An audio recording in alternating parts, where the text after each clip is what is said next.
Jangan senang dulu, Anies Capres 2024. Terus terang, di antara sebab preferensi politik umat Islam lebih condong kepada Anies Baswedan adalah karena Anies dekat dengan umat Islam dan pro arus perubahan.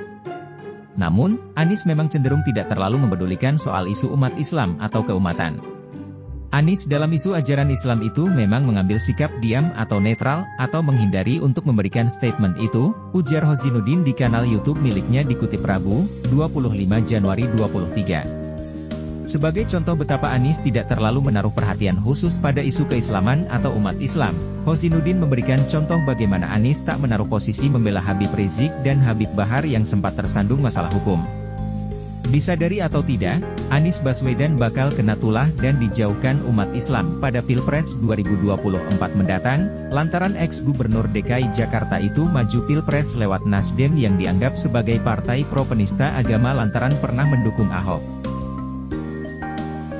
Ahmad Hosinuddin lantas mengatakan, jika Anies Baswedan terpilih menjadi presiden, maka dia hanyalah pemimpin boneka, sebab semua kebijakan bakal diatur partai pengusung.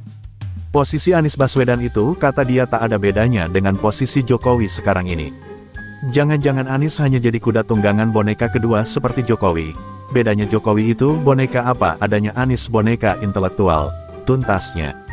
Akhirnya dukungan Partai Keadilan Sejahtera, PKS, secara resmi membuat Anies Rashid Baswedan memegang tiket untuk mendaftar sebagai calon presiden, Capres 2024. Hal itu berarti Anies sudah mendapatkan dukungan dari Partai Nasdem, Demokrat, dan PKS.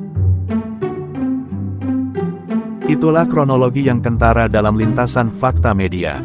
Lantas jika keadaan di lapangan sudah seperti itu, apa kalkulasi rezim hari ini? Tentu yang menguntungkan adalah menunda pemilu 2024. Jadi jangan senang dulu wahai umat Islam pendukung Anies.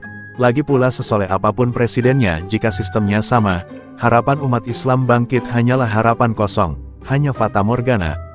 Perspektif kita umat Islam harus digeser pada titik koordinat yang presisi, yakni kacamata Islam yang sesungguhnya.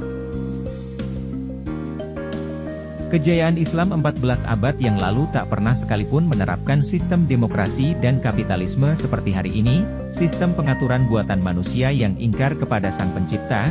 Kita orang Islam malah mengekor dan menempuh jalan itu, tentu dan pasti tak akan pernah sampai pada jalan kembali yang rahmatan lil alamin.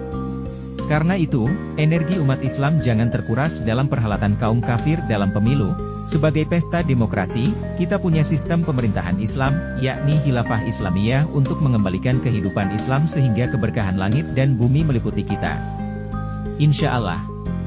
Ingatlah, kita akan kembali kepada Allah sendiri-sendiri, kita akan dihisap. Amalan kita akan menentukan tempat kita yang kekal. Jika hari ini masih bermaksiat dari perintah dan larangannya, maka bersiaplah pulang di tempat yang paling tak nyaman, neraka jahanam. Sebelum waktunya tiba, mari kembali dalam jalannya. Terima kasih. Teguh Anggo, Hermayo, 080223